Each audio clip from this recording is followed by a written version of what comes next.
रुद्र संहिता द्वितीय खंड। नारद जी के प्रश्न और ब्रह्मा जी के द्वारा उनका उत्तर। सदाशिव से त्रिदेवों की उत्पत्ति तथा ब्रह्मा जी से देवता आदि की सृष्टि के पश्चात एक नारी और एक पुरुष का प्राकट्य। नारद जी बोले, महाभाग, महाप्रभु, विधाता, आपके मुखारविंद से मंगल कारणी शंभु कथा सुनते सुनते मेरा जी नहीं भर रहा है।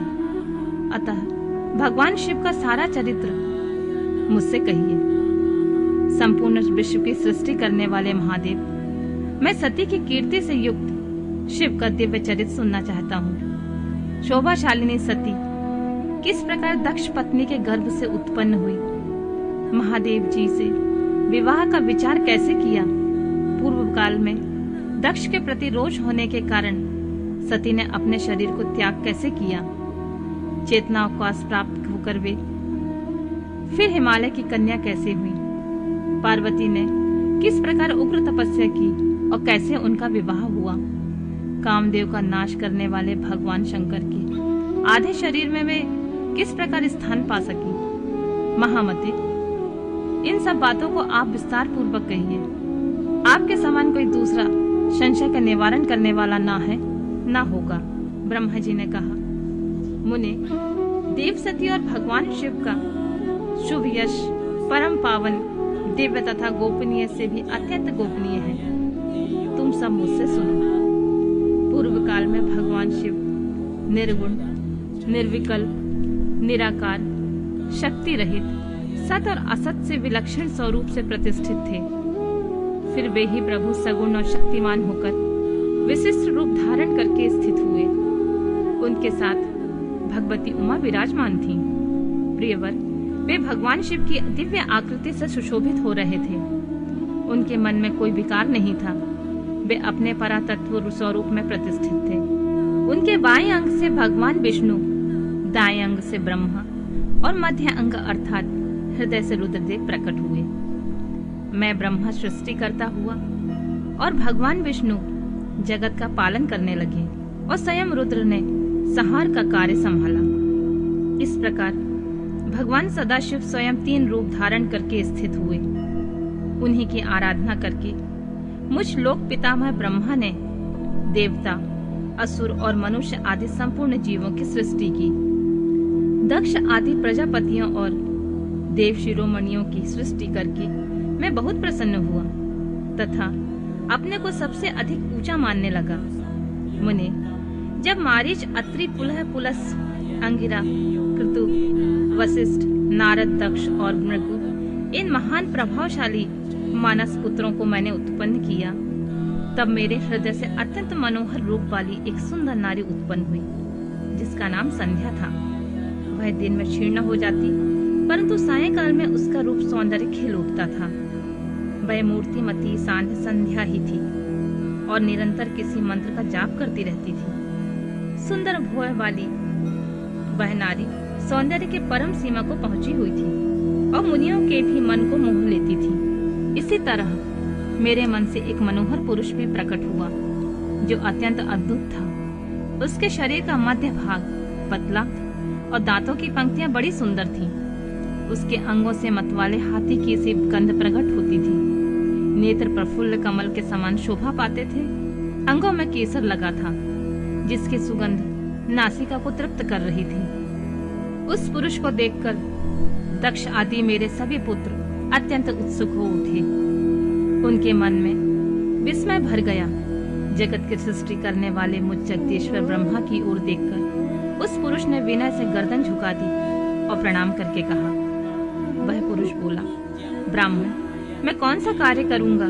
मेरे योग्य जो काम हो उसमें मुझे लगाइए, क्योंकि विधाता आज आप ही सबसे अधिक माननीय और योग्य पुरुष हैं। यह लोक आपसे भी शोभित हो रहा है। ब्रह्मा जी ने कहा, भद्र पुरुष, तुम अपने इस स्वरूप से तथा फूल के बने हुए 5 बाणों से स्त्रियों और पुरुषों को मोहित करते हुए सृष्टि के सनातन कार्य को चलाओ। इसी चराचर त्रिभुवन से ये देवता आदि कोई भी जीव तुम्हारा तिरस्कार करने में समर्थ नहीं होंगे।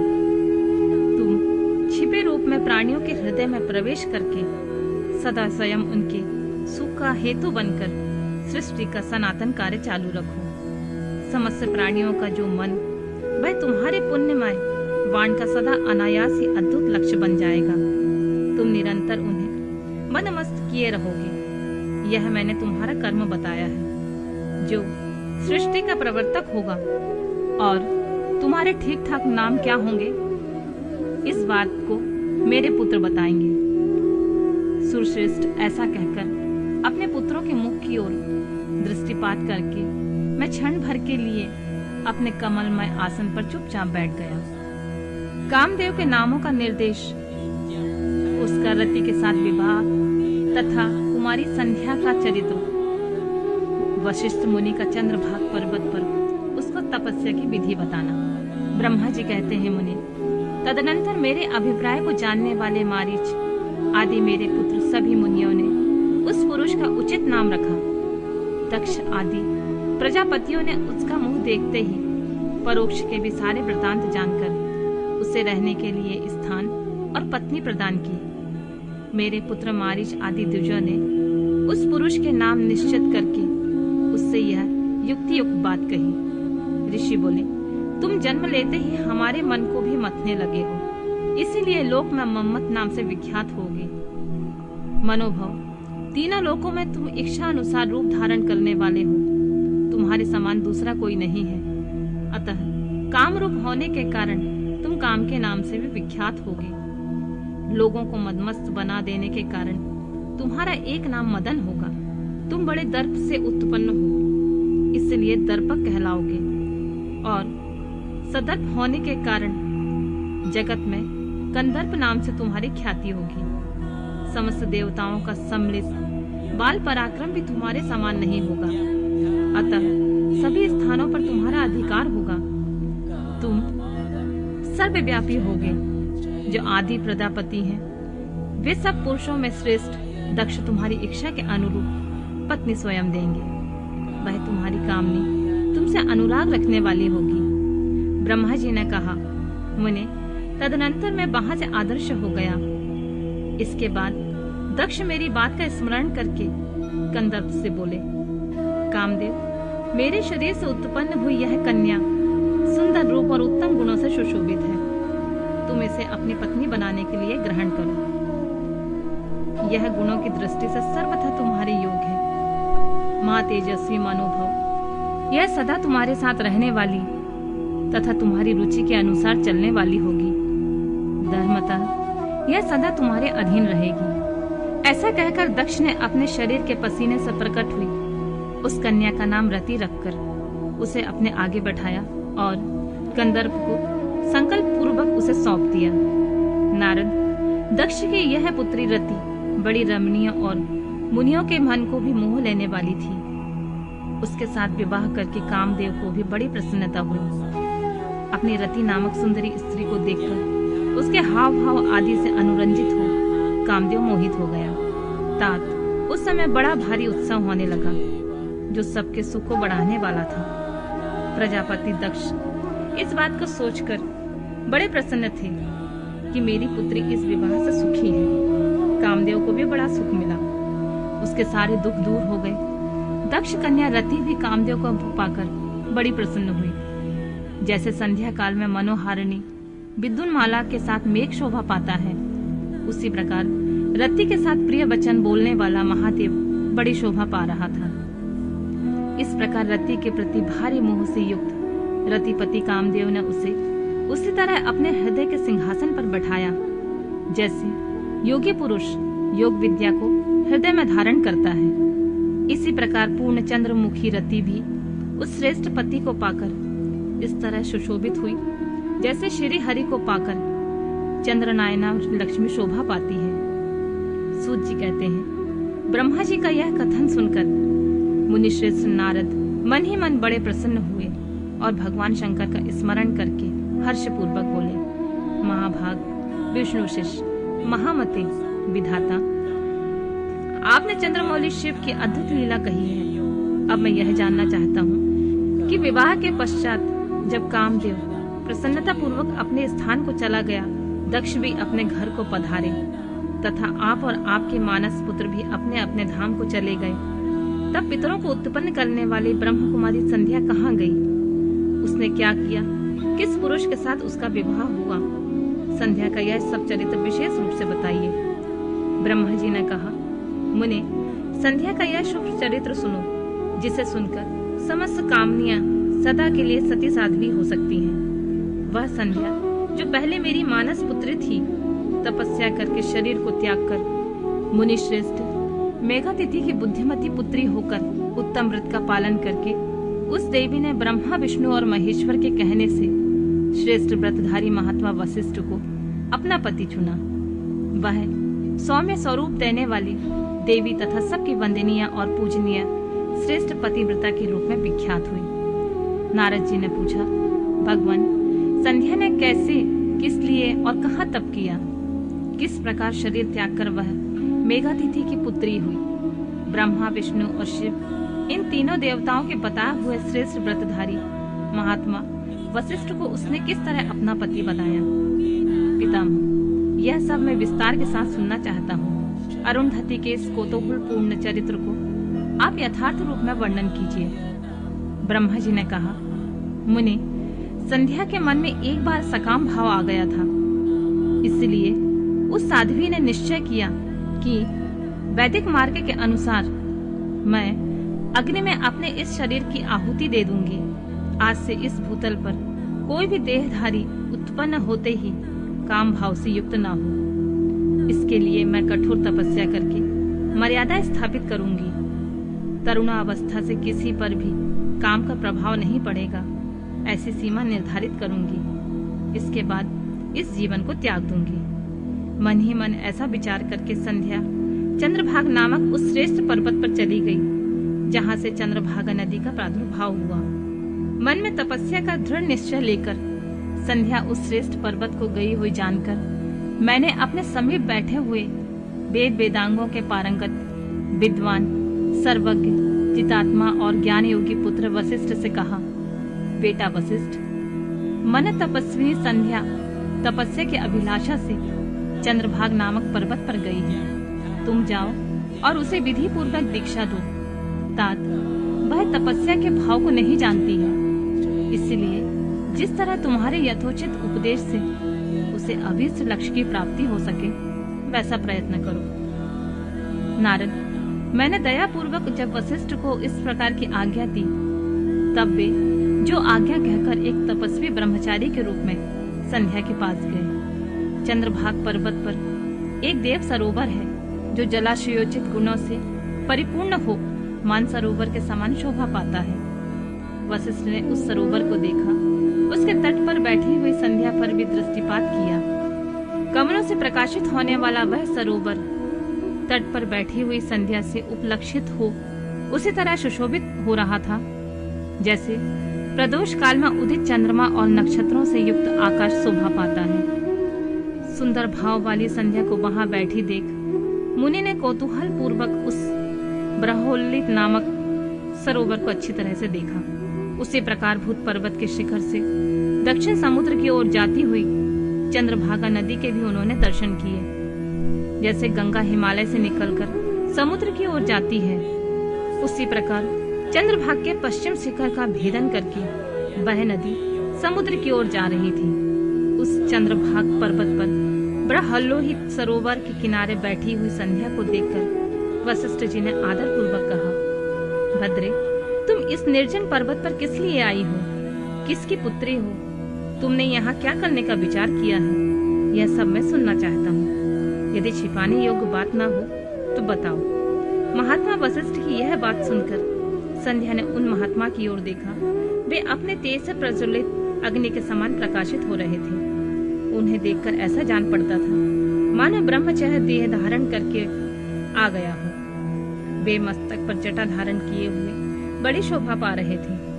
संध्या ने उन तपोधन को आदर पूर्वक प्रणाम करके कहा, ब्राह्मण, मैं ब्रह्मा जी की पुत्री हूँ। मेरा नाम संध्या है। मैं तपस्या करने के लिए इस निर्जन पर्वत पर आई हूँ। यदि मुझे उपदेश देना आपको उचित जान पड़े तो मुझे तपस्या की विधि बताइए। मैं यही करना चाहती हूँ। दूसरी कोई भी गोपनीय बात नहीं है। मैं तपस्या के भाव को, उसके करने के नियम को बिना जाने ही तपोवन में आ गई हूँ। इसलिए चिंता से सूखी जा रही हूँ और मेरा हृदय कांपता है। संध्या की बात सुनकर ब्रह्म वेताओं में श्रेष्ठ वशिष्ठ जी ने, जो स्वयं सारे कार्यों के ज्ञाता हैं, उससे दूसरी कोई बात नहीं पूछी। वह मन ही मन तपस्या का निश्चय कर चुकी थी और उसके लिए अत्यंत उद्यमशील थी। उस समय वशिष्ठ ने मन में भक्त वत्सल भगवान शिव का स्मरण करके उसे इस प्रकार कहा। बोले, शुभानने, जो सबसे महान और उत्कृष्ट तेज है, जो उत्तम और महान तप है तथा जो सबके परम आराध्य परमात्मा है, उन भगवान शंभु को तुम हृदय में धारण करो, जो अकेले ही धर्म, अर्थ, काम और मोक्ष आदि के आदिकारक हैं और त्रिलोकी के आदि दृष्टा अद्वितीय पुरुषोत्तम शिव का भजन करो। आगे बताए जाने वाले मंत्र से देवेश्वर शंभु की आराधना करो, उससे तुम्हें सब कुछ मिल जाएगा, इसमें कोई संशय नहीं है। ओम नमः शंकराय ओम। इस मंत्र का निरंतर जाप करते हुए मौन तपस्या आरंभ करो। जो मैं नियम बताता हूँ उसे सुनो। तुम्हें मौन रहकर ही स्नान करना होगा। मौनालंबक पूर्वक के ही महादेव की पूजा करनी होगी। प्रथम 2 बार छठे समय तुम केवल जल का पूर्ण आहार कर सकती हो। जब तीसरी बार छठा समय आए तो केवल उपवास किया करो। इस तरह तपस्या की समाप्ति तक छठे काल में जल आहार उपवास क्रिया होती रहेगी। देवी, इस प्रकार की जाने वाली मौन तपस्या ब्रह्मचर्य का फल देने वाली तथा संपूर्ण अभीष्ट मनोरथों को पूर्ण करने वाली होती है। यह सत्य है, सत्य है, इसमें कोई संशय नहीं है। अपने चित्त में ऐसा शुभ उद्देश्य लेकर इच्छा अनुसार शंकर जी का चिंतन करो। वे प्रसन्न होने पर तुम्हें अवश्य यह अभीष्ट फल प्रदान करेंगे। इस तरह संध्या को तपस्या करने की विधि का उपदेश देकर मुनिवर वशिष्ठ यथोचित रूप से उससे विदा ले वहीं से अंतर्ध्यान हो गए। संध्या की तपस्या, उसके द्वारा भगवान शिव की स्तुति तथा उससे संतुष्ट हुए शिव को उसे अभीष्ट वर दे मेघा तिथि की यज्ञ में भेजना। ब्रह्मा जी कहते हैं, मेरे पुत्रों में श्रेष्ठ महाप्राज्ञ नारद, तपस्या के नियम का उपदेश से जब वशिष्ठ जी अपने घर चले गए, तब के उस विधान को समझकर संध्या मन ही मन बड़ी प्रसन्न हुई। फिर तो वह सानंद मन से तपस्विनी के योग वेश बनाकर ब्रह्मोल्लोहित सरोवर के तट पर तपस्या करने लगी। वशिष्ठ ने तपस्या के लिए जिस मंत्र का साधन बताया था, उसी से उत्तम भक्ति भाव के साथ वह भगवान शंकर की आराधना करने लगी। उसने भगवान शिव में अपने चित्त को लगा लिया और एकाग्र मन से बड़ी भारी तपस्या करने लगी। उस तपस्या में लगे हुए उसके 4 युग बीत गए।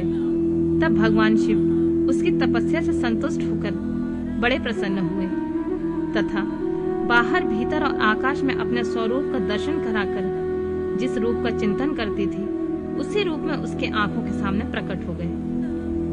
उसने मन से जिनका चिंतन किया था, उन्हीं प्रभु शंकर को अपने सामने खड़ा देखकर वह अत्यंत आनंद से निमग्न हो गई। भगवान का मुखार बिंद बड़ा प्रसन्न दिखाई देता था। उसके स्वरूप से शांति बरस रही थी। वह सहसा भयभीत होकर सोचने लगी, मैं भगवान हर से क्या कहूँ, किस तरह उनकी स्तुति करूँ। इसी चिंता में पड़कर उसने अपने दोनों नेत्र बंद कर लिए।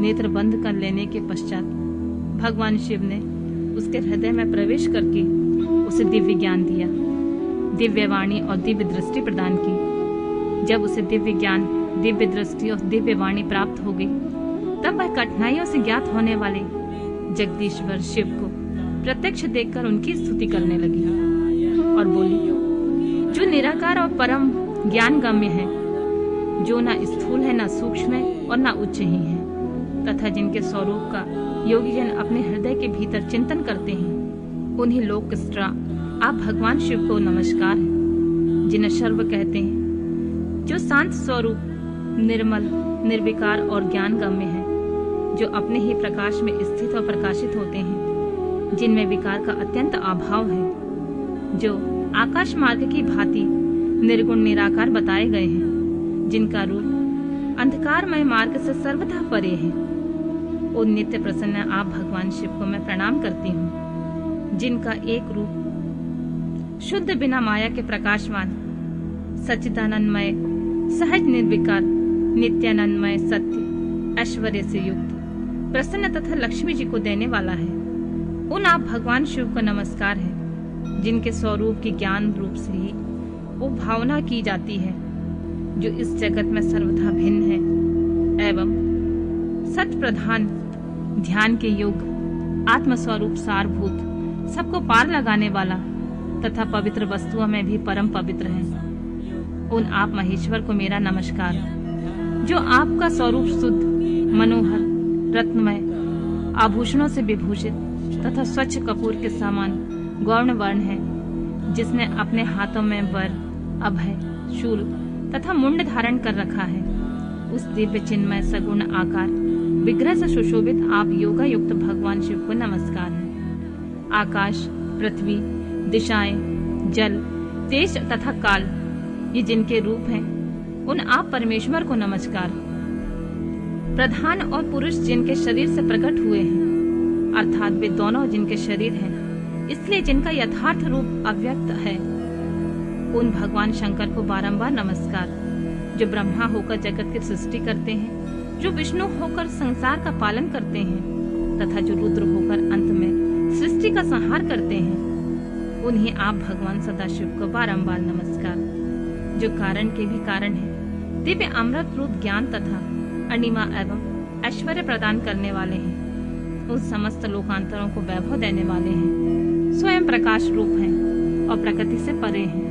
उन परमेश्वर शिव को नमस्कार नमस्कार। यह जगत जिनसे भिन्न नहीं कहा जाता, जिनके चरणों से पृथ्वी तथा अन्य अंगों से संपूर्ण दिशाएं, सूर्य, चंद्रमा, कामदेव एवं अन्य देवता प्रकट हुए हैं और जिनकी नाभि से अंतरिक्ष का आविर्भाव हुआ है, उन्हीं आप भगवान शंभु का मेरा नमस्कार है। प्रभु, आप ही सबके उत्कृष्ट परमात्मा हैं, आप ही नाना प्रकार की विद्याएं हैं, आप ही हर और आप ही सद्ब्रह्म पर ब्रह्मा है। आप सदा से विचार में तत्पर रहते हैं, जिनका ना आदि है, ना मध्य है और ना अंत है, जिनसे सारा जगत उत्पन्न हुआ है तथा जो मन तथा वाणी का विषय नहीं है। उन महादेव जी की स्तुति मैं कैसे कर सकूंगी। ब्रह्मा आदि देवता और तपस्या के धनी मुनि भी जिनके रूपों का वर्णन नहीं कर सकते, उन्हीं परमेश्वर का वर्णन अथवा स्तवन मैं कैसे कर सकूंगी। प्रभु, आप निर्गुण हैं, मैं मूढ़ स्त्री आपके गुणों को कैसे जान सकती हूँ।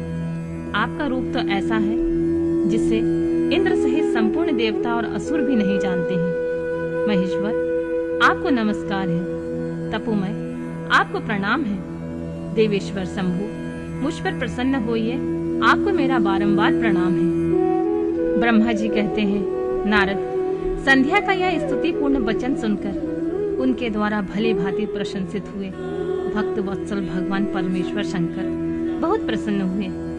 उनका शरीर वकल एवं मृग चर्म से ढका हुआ था, मस्तक पर पवित्र जटाजूट शोभा पा रहे थे। उसी समय पाले के मारे हुए कमल के समान उनके उमलाए हुए मुख को देखकर भगवान हर दया से द्रवित हो उनसे इस प्रकार बोले, भद्रे, मैं तुम्हारी इस उत्तम तपस्या से बहुत प्रसन्न हूँ। शुद्ध बुद्धि वाली देवी, तुम्हारे इस स्तवन से मैं मुझे बड़ा संतोष प्राप्त हुआ है। अतः इस समय तुम अपनी इच्छा के अनुसार कोई वर मांगो, जिस वर से तुम्हें प्रयोजन हो तथा तुम्हारे मन में हो, मैं उसे अवश्य पूर्ण करूंगा। तुम्हारा कल्याण हो, मैं तुम्हारे व्रत नियम से बहुत प्रसन्न हूँ। प्रसन्नचित महेश्वर का यह वचन सुनकर अत्यंत हर्ष से भरी हुई संध्या उन्हें बारंबार प्रणाम करके बोली, महेश्वर, यदि आप मुझे प्रसन्नता पूर्वक वर देना चाहते हैं तो मैं आपके वर के पाने की योग्य हूँ। यदि पाप से शुद्ध हो गई हूँ तथा देव इस प्रकार इस समय मेरी तपस्या से प्रसन्न है, तो मेरा मांगा हुआ यह पहला वर सफल करो। देवेश्वर, इस आकाश में पृथ्वी आदि किसी भी स्थान में जो प्राणी हैं, वे सब के सब जन्म लेते ही काम भाव से युक्त ना हो जाएं। नाथ, मेरी सकाम दृष्टि कहीं ना पड़े।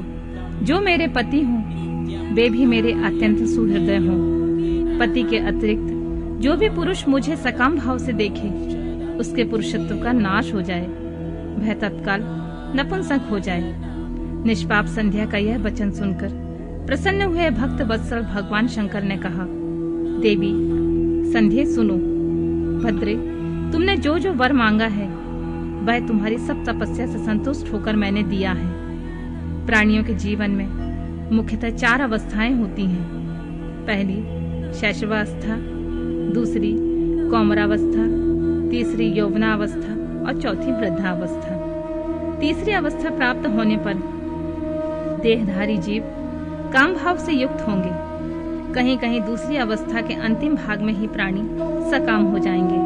तुम्हारी तपस्या के प्रभाव से मैंने जगत में सकाम भाव से उदय की यह मर्यादा स्थापित कर दी है, जिससे देहधारी जीव जन्म लेते ही काम सक्त न हो जाएं। तुम भी इस लोक में वैसे दिव्य सती भाव को प्राप्त करो जैसे तीनों लोकों में किसी दूसरी स्त्री के लिए संभव नहीं होगा। पानी ग्रहण करने वाले पति के सिवा जो कोई पुरुष सकाम भाव होकर तुम्हारी ओर देखेगा वह तत्काल नपुंसक होकर दुर्बलता को प्राप्त हो जाएगा। तुम्हारे पति महान तपस्विनी एवं दिव्य रूप से संपन्न एक महाभाग महर्षि होंगे जो तुम्हारे साथ 7 कल्पों तक जीवित रहेंगे। तुमने मुझसे जो जो वर मांगे थे मैंने सब कुछ पूर्ण कर दिए हैं। अब मैं तुमसे दूसरी बात कहूंगा जो पूर्व जन्म से संबंध रखती है। तुमने पहले से ही यह प्रतिज्ञा कर रखी है कि मैं अग्नि में अपने शरीर को त्याग दूंगी। उसकी प्रतिज्ञा को सफल करने के लिए मैं तुम्हें एक उपाय बताता हूँ, उसे निसंदेह करो। मुनिवर, मेघातिथि का एक यज्ञ चल रहा है जो 12 वर्षों तक चालू रहेगा। उसमें अग्नि पूर्णतः प्रज्वलित है। तुम बिना विलंब किए उस अग्नि में अपने शरीर का उत्सर्ग कर दो। इसी पर्वत की उपत्यकाल में चंद्रभागा नदी के तट पर तापसा आश्रम में से मुनिवर मेघातिथि यज्ञ का अनुष्ठान करते हैं। तुम स्वच्छंदता पूर्वक वहां जाओ। मुनि तुम्हें वहां नहीं देख सकेंगे। मेरी कृपा से तुम मुनि की अग्नि में प्रकट हुई पुत्री हो जाओगी। तुम्हारे मन में जिस किसी स्वामी को प्राप्त करने की इच्छा हो उसे हृदय में धारण करके उसी का चिंतन करते हुए तुम अपने शरीर को उस यज्ञ की अग्नि में होम दो। संध्या, जब तुम इस पर्वत पर 4 युगों तक के लिए कठोर तपस्या कर रही थी, उन्हीं दिनों इस चतुर्युगी के सतयुग बीत जाने पर त्रेता के प्रथम भाग में प्रजापति दक्ष की बहुत सी कन्याएं हुई। उन्होंने अपनी इन सुशीला कन्याओं का यथायोग वरों के साथ विवाह कर दिया। उसमें से 27 कन्याओं का विवाह उन्होंने चंद्रमा के साथ किया। चंद्रमा अन्य सब पत्नियों को छोड़कर केवल रोहिणी से प्रेम करने लगी। इसी कारण क्रोध से भरे हुए दक्ष ने जब चंद्रमा को शाप दे दिया, समस्त देवता तुम्हारे पास आए, परंतु संध्या तुम्हारा मन तो मुझ में लगा हुआ था। अतः तुमने ब्रह्मा जी के साथ आए हुए उन देवताओं पर दृष्टिपात नहीं किया। तब ब्रह्मा जी ने आकाश की ओर देखकर और पुनः चंद्रमा को स्वरूप प्राप्त करें यह उद्देश्य मन में रखकर उन्हें शाप से छुड़ाने के लिए एक नदी की सृष्टि की जो चंद्रभागा नदी के नाम से विख्यात हुई। चंद्रभागा के प्रादुर्भाव काल में ही महर्षि मेघातिथि यहाँ उपस्थित हुए थे। तपस्या के द्वारा उनकी समानता करने वाला कोई दूसरा नहीं हुआ, ना है न होगा। उन महर्षि ने महान विधि विधान के साथ दीर्घ काल तक चलने वाले नामक यज्ञ का आरंभ किया। उसमें अग्निदेव पूर्ण रूप से प्रज्वलित हो रहे थे।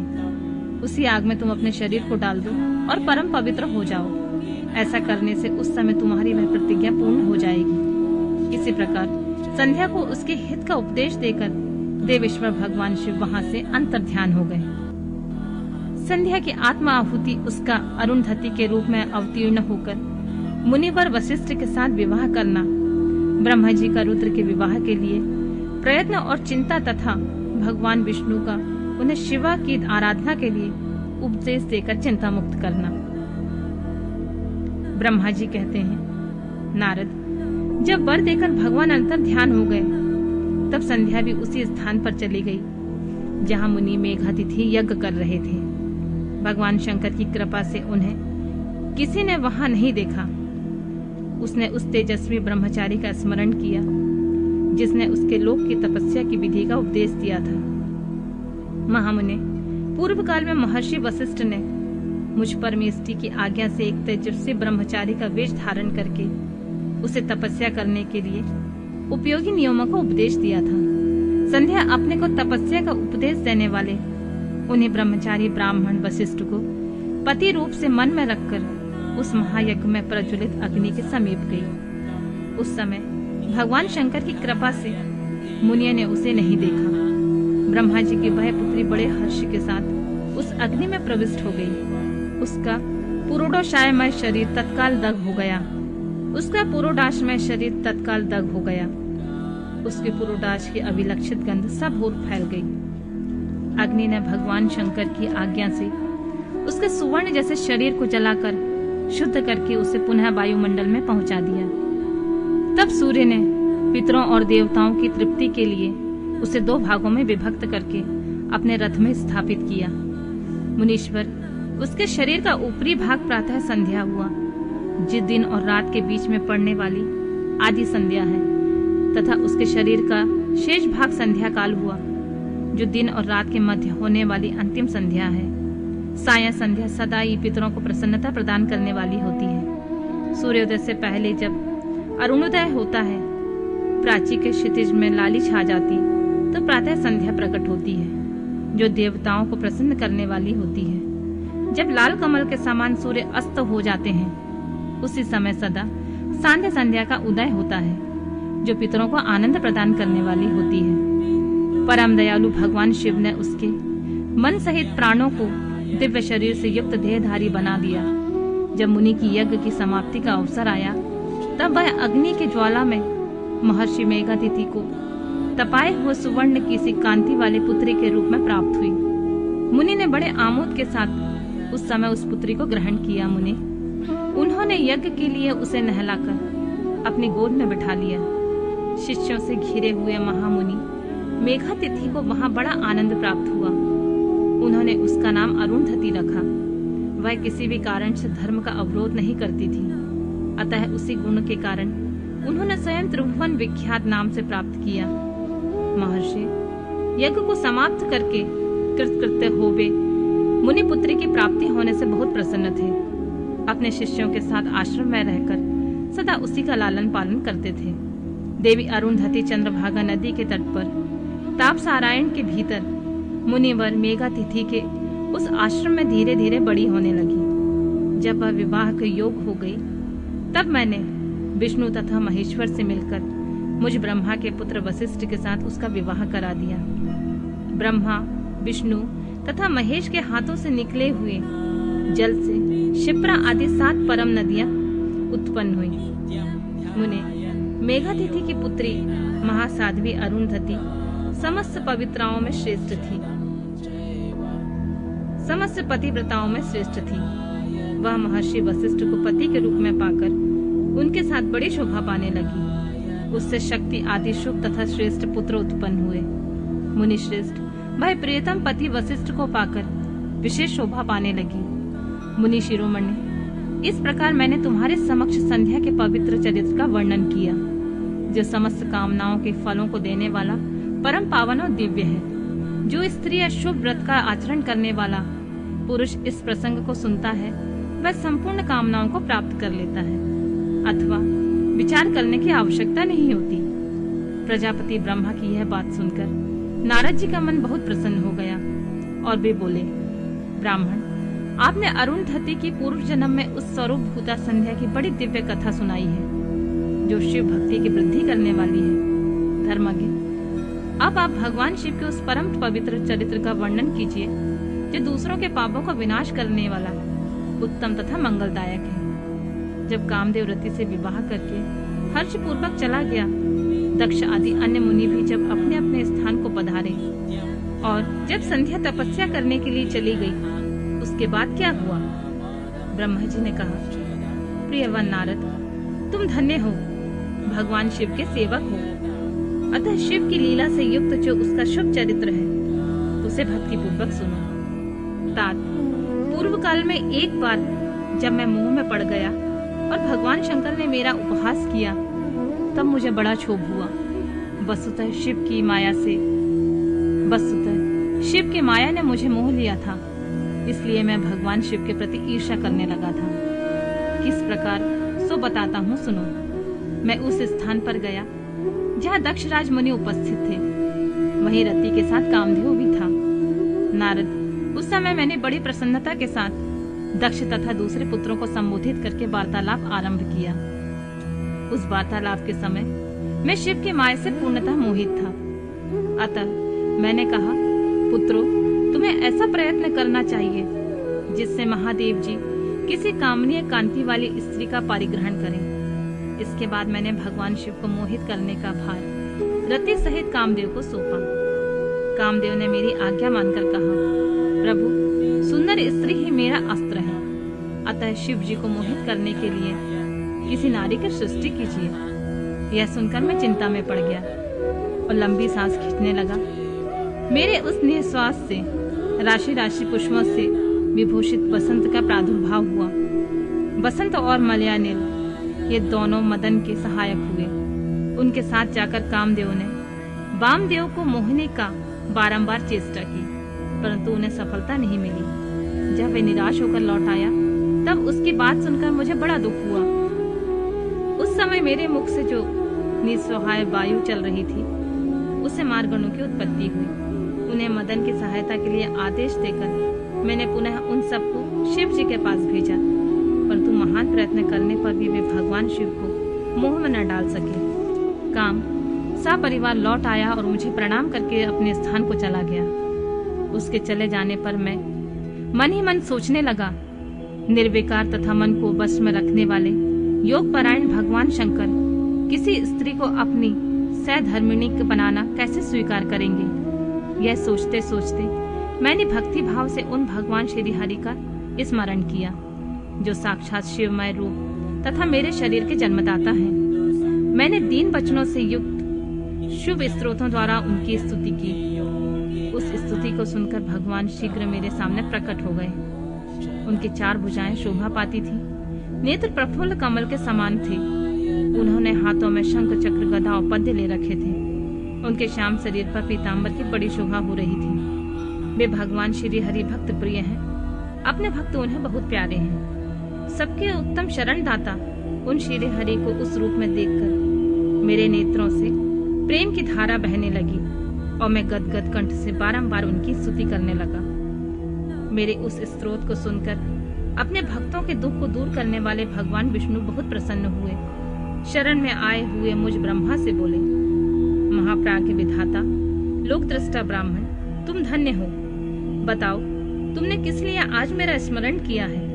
किस निमित्त से तुम्हारी स्तुति की जा रही है? तुम पर कौन सा महान दुख आ पड़ा है? उसे मेरे सामने इस विषय में कुछ कहो, मैं सारा दुख मिटा दूंगा। इस विषय में कोई संदेह अथवा विचार नहीं करना चाहिए। तब ब्रह्मा जी ने सारा प्रसंग सुनाया। कहा, केशव, यदि भगवान शिव किसी तरह पत्नी को ग्रहण कर ले तो मैं सुखी हो जाऊंगा। मेरे अंतःकरण का सारा दुख दूर हो जाएगा। इसी के लिए मैं आपकी शरण में आया हूँ। मेरी बात सुनकर भगवान मधुसूदन हंस पड़े और मुझ लोक दृष्टा ब्रह्मा का हर्ष बढ़ाते हुए मुझसे शीघ्र ही यूं बोले, विधाता, तुम मेरा वचन सुनो। यह तुम्हारे भ्रम का निवारण करने वाला है। मेरा वचन ही वेद शास्त्र आदि का वास्तविक सिद्धांत है। शिव ही सबके कर्ता धर्ता और हरता है।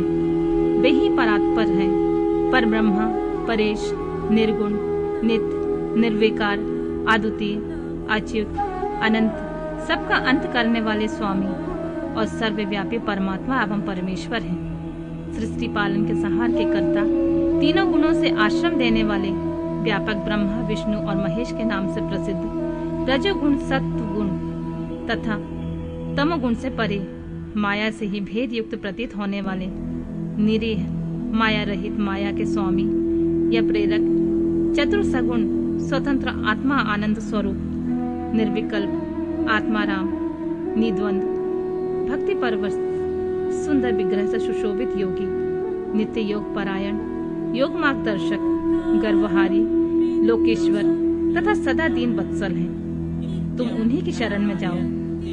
सर्वात्मना शंभु का भजन करो, इससे संतुष्ट होकर वे तुम्हारा कल्याण करेंगे। ब्राह्मण, यदि तुम्हारे मन में यह विचार हो कि शंकर पत्नी का परिग्रहण करें, तो शिव को प्रसन्न करने के उद्देश्य से शिव का स्मरण करते हुए उत्तम तपस्या करो। अपने उस मनोरथ को हृदय में रखते हुए देवी शिवा का ध्यान करूं। वे देवेश्वरी यदि प्रसन्न हो जाएं तो सारा कार्य सिद्ध कर देंगी। यदि शिवा सब गुण रूप से अवतार ग्रहण करके इस लोक में किसी की पुत्री हो, मानव शरीर ग्रहण करें, तो निश्चित ही महादेव की पत्नी हो सकती हैं। ब्राह्मण, तुम दक्ष को आज्ञा दो, वे भगवान शिव के लिए पत्नी का उत्पादन करके निमित्त स्वतः भक्ति भाव से प्रयत्न पूर्वक तपस्या करें।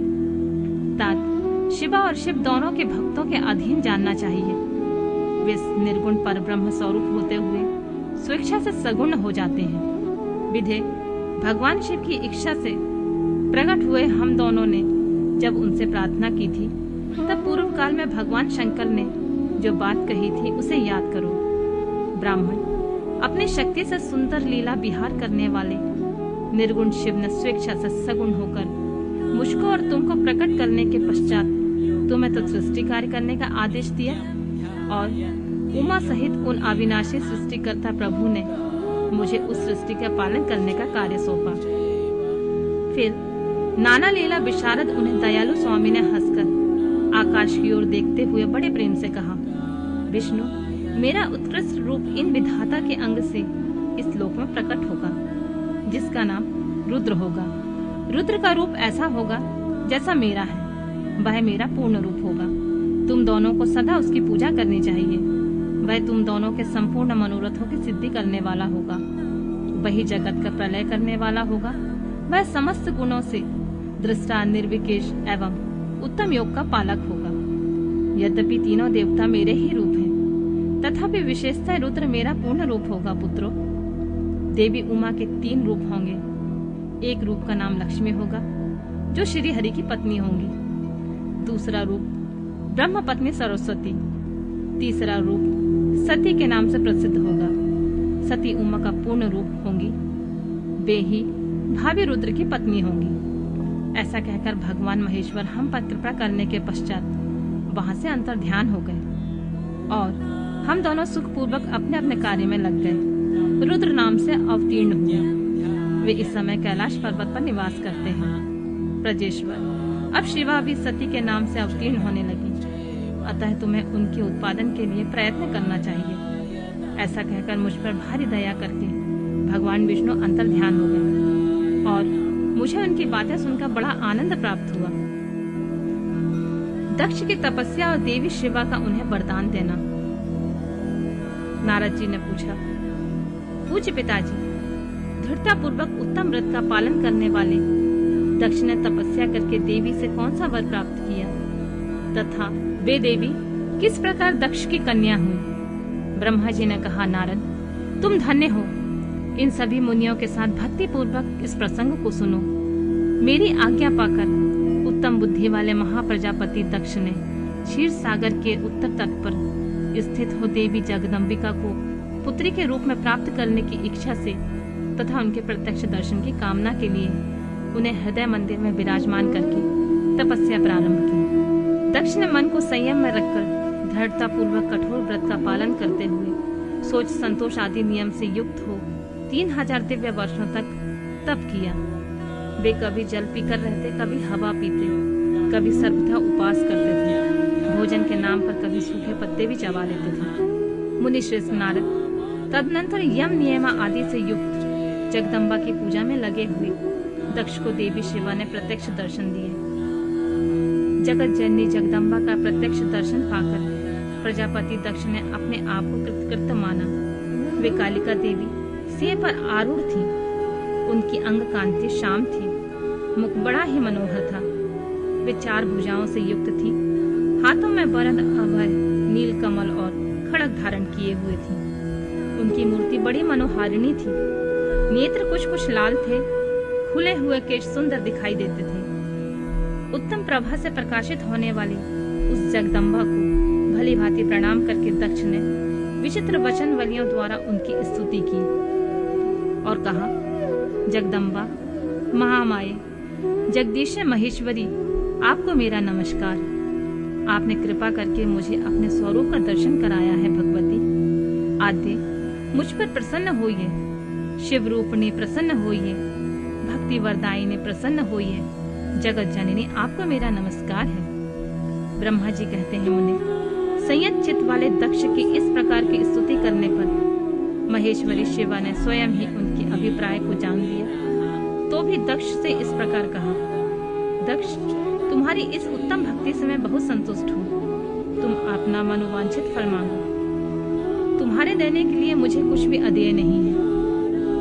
जगदम्बा की यह बात सुनकर प्रजापति दक्ष बहुत प्रसन्न हुए और उन शिवा को बारंबार प्रणाम करते हुए बोले, जगदम्बे, महामाये, यदि आप मुझे वर देने के लिए उद्यत हैं तो मेरी बात सुनिए और प्रसन्नता पूर्वक मेरी इच्छा पूर्ण कीजिए। मेरे स्वामी जो भगवान शिव हैं, वे रुद्र नाम धारण करके ब्रह्मा जी के पूर्ण रूप से अवतीर्ण हुए हैं। वे परमात्मा शिव के पूर्व अवतार हैं, परंतु उनका कोई अवतार नहीं हुआ है। फिर उनकी पत्नी कौन होगी?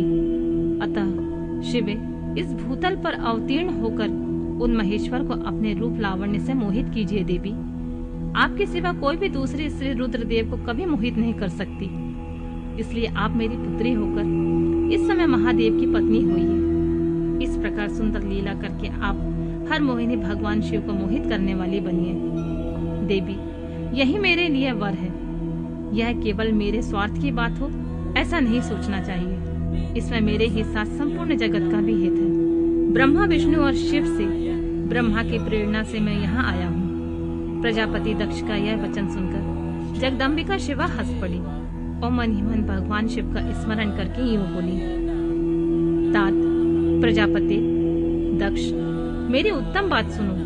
मैं सत्य कहती हूँ, तुम्हारी भक्ति से अत्यंत प्रसन्न हूँ। तुम्हें संपूर्ण मनोवांछित वस्तु देने के लिए उद्यम हूँ। दक्ष, यद्यपि मैं महेश्वरी हूँ, तथापि तुम्हारी भक्ति के अधीन हो तुम्हारी पत्नी के गर्भ से तुम्हारी पुत्री के रूप में अवतीर्ण होंगी, इसमें कोई संशय नहीं है।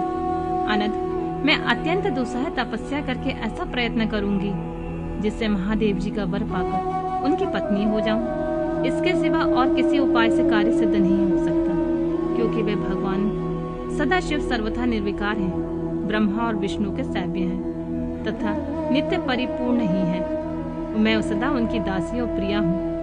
प्रत्येक जन्म में नाना रूपी धारी शंभु ही मेरे स्वामी होते हैं। भगवान सदाशिव अपने दिए हुए वर के प्रभाव से ब्रह्मा जी की भक्ति के रुद्र रूप से अवतीर्ण हुए हैं। मैं भी उनके वर से उनकी आज्ञा के अनुसार यहाँ अवतार लूंगी। तात, अब तुम अपने घर को जाओ। इस कार्य में जो मेरी दूती अथवा सहायिका होगी उसे मैंने जान लिया है। अब मैं शीघ्र ही तुम्हारी पुत्री होकर महादेव जी की पत्नी बनूंगी। दक्ष से यह उत्तम वचन कहकर मन ही मन शिव की आज्ञा प्राप्त करके देवी शिवा ने शिव के चरणार बिंदों का चिंतन करते हुए फिर कहा, प्रजापति, परंतु मेरा एक प्रण है, उसे तुम्हें सदा अपने मन में रखना चाहिए। मैं उस प्रण को सुना देती हूँ, तुम उस सत्य को समझो, मिथ्या ना मानो। यदि कभी मेरे प्रति तुम्हारा आदर घट जाएगा तब उसी समय मैं अपने शरीर को त्याग दूंगी, अपने स्वरूप में लीन हो जाऊंगी अथवा दूसरा शरीर धारण कर लूंगी। मेरा यह सत्य कथन है। प्रजापति, प्रत्येक सर्ग या कल्प के लिए तुम्हें यह वर दे दिया है। प्रत्येक सर्ग या कल्प के लिए तुम्हें यह वर दे दिया गया। मैं तुम्हारी पुत्री होकर भगवान शिव की पत्नी होंगी। मुख्यतः प्रजापति दक्ष से ऐसा कहकर महेश्वरी शिवा उन्हें देखते ही देखते वहां से अंतर ध्यान हो गईं। दुर्गा जी के अंतर ध्यान होने पर दक्ष भी अपने आश्रम को लौट गए और यह सोचकर प्रसन्न रहने लगे कि देवी शिवा मेरी पुत्री होने वाली हैं। ब्रह्मा जी की आज्ञा से दक्ष द्वारा मैथुनी सृष्टि का आरंभ अपने पुत्र हर्षों और सब लाशों की निवृत्ति मार्ग में भेजने के कारण दक्ष का नारद को शाप देना। प्रजापति दक्ष अपने आश्रम में जाकर मेरी आज्ञा पाकर हर्ष भरे मन से नाना प्रकार की मानसिक सृष्टि करने लगे। उस प्रजा सृष्टि को बढ़ती हुई न देखकर प्रजापति दक्ष ने अपने पिता मुझ ब्रह्मा से कहा, ब्राह्मण, तात, प्रजानाथ, प्रजा बढ़ नहीं रही है प्रभु। मैंने जितने जीवों की सृष्टि की थी वे सब उतने ही रह गए हैं प्रजानाथ। मैं क्या करूं? जिस उपाय से जीव अपने आप बढ़ने लगे हैं वह मुझे बताइए। तदनुसार मैं प्रजा की सृष्टि करूंगा, इसमें कोई संशय नहीं है। ब्रह्मा जी ने कहा, तात प्रजापति दक्ष, मेरी उत्तम बात सुनो और उसके अनुसार कार्य करो। सुरश्रेष्ठ भगवान शिव तुम्हारा कल्याण करेंगे। प्रजेश, प्रजापति पजजन की जो परम सुंदरी पुत्री आसिकी है, उसे तुम पत्नी के रूप में ग्रहण करो। स्त्री के साथ मैथुन धर्म का आश्रय ले तुम पुनः इस प्रजा स्वर्ग को बढ़ाओ।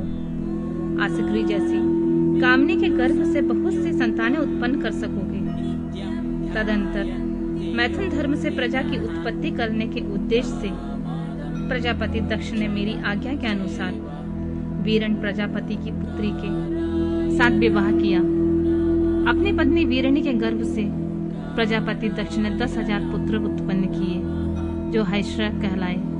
मुनि, वे सब के सब पुत्र समान धर्म का आचरण करने वाले हुए। पिता की भक्ति में तत्पर रहकर वे सदा वैदिक मार्ग पर ही चलते थे।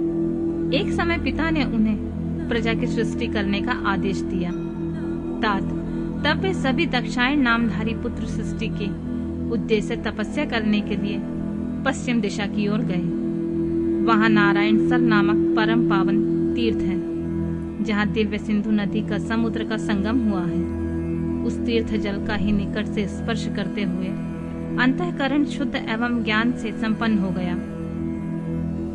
उस तीर्थ जल का निकट से ही स्पर्श करते हुए उनका अंतःकरण शुद्ध एवं ज्ञान से संपन्न हो गया। उनकी आंतरिक मल राशि धुल गई और वे परमहंस धर्म में स्थित हो गए। दक्ष के वे सभी पुत्र पिता के आदेश से बंधे हुए थे, अतः मन को सुस्थिर करके प्रजा की वृद्धि के लिए वहां तप करने लगे। वे सभी सत्पुरुषों में श्रेष्ठ थे। नारद, जब तुम्हें पता लगा कि हैश्रव गण सृष्टि के लिए तपस्या कर रहे हैं, तब भगवान लक्ष्मीपति के हार्दिक अभिप्राय को जानकर तुम स्वयं उनके पास गए और आदर पूर्वक यूं बोले, दक्ष पुत्र हैश्रवगण, तुम लोग पृथ्वी का अंत देखे बिना सृष्टि की रचना के लिए कैसे उद्यत हो गए? ब्रह्मा जी कहते हैं, नारद, हैश्रव आलस्य से दूर रहने वाले थे, जन्म काल से बड़े ही बुद्धिमान थे। वे सब के सब तुम्हारा उपयुक्त कथन सुनकर स्वयं उस पर विचार करने लगे। उन्होंने यह विचार किया कि जो उत्तम शास्त्र रूपी पिता के निवृत्ति पारक आदेश को नहीं समझता, वह केवल रज आदि गुणों पर विश्वास करने वाला पुरुष सृष्टि निर्माण का कार्य कैसे आरंभ कर सकता है। ऐसा निश्चय करके वे उत्तम बुद्धि वाले और एकाग्र चित्त वाले दक्ष कुमार नारद को प्रणाम करके उनकी परिक्रमा करके ऐसे पथ पर चले गए जहाँ जाकर कोई वापस नहीं लौटता। नारद, तुम भगवान शंकर के मन हो। मुने, तुम समस्त लोकों में अकेले विचरा करते हो। तुम्हारे मन में कोई विकार नहीं है, क्योंकि तुम सदा महेश्वर की मनोवृत्ति के अनुसार ही कार्य करते हो। जब बहुत समय बीत गया, तब मेरे पुत्र प्रजापति दक्ष को यह पता लगा कि मेरे सभी पुत्र नारद से शिक्षा पाकर नष्ट हो गए हैं, मेरे हाथ से निकल गए हैं। इससे उन्हें बड़ा दुख हुआ।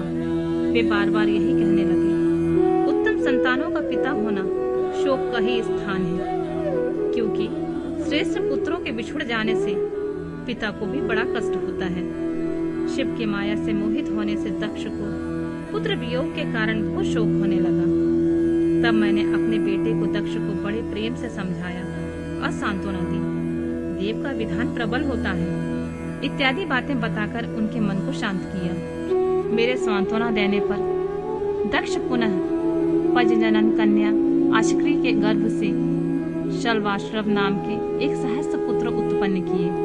पिता के आदेश पाकर वे पुत्र भी प्रजा सृष्टि के लिए दृढ़ता पूर्वक प्रतिज्ञा पालन का नियम ले उसी स्थान पर गए जहां उनकी सिद्धियों को प्राप्त हुए बड़े भाई गए थे। नारायण सरोवर के जल को स्पर्श होने मात्र से उनके सारे पाप नष्ट हो गए, अंतःकरण में शुद्धता आ गई और वे उत्तम व्रत के पालक सबलाश्रव बड़ा प्रणव का जप करते हुए बड़ी भारी तपस्या करने में लगे। उन्हें प्रजा सृष्टि के लिए उत्तम ज्ञान पुनः पहले की ही भांति ईश्वरीय गति का स्मरण करते हुए उनके पास गए और वही बात कहने लगी जो उनके भाइयों से पहले कह चुके थे। मुने, तुम्हारा दर्शन अमोघ है, इसलिए तुमने उनको भी भाइयों का ही मार्ग दिखाया। अतः वे भाइयों के पथ पर ही ऊर्ध्व गति को प्राप्त हुए। उसी समय प्रजापति दक्ष को बहुत से उत्पात दिखाई दिए। इससे मेरे पुत्र दक्ष को बड़ा विस्मय हुआ और वे मन ही मन दुखी हुए। फिर उन्होंने पूर्ववत तुम्हारी ही करतूत से अपने पुत्रों का नाश हुआ सुना।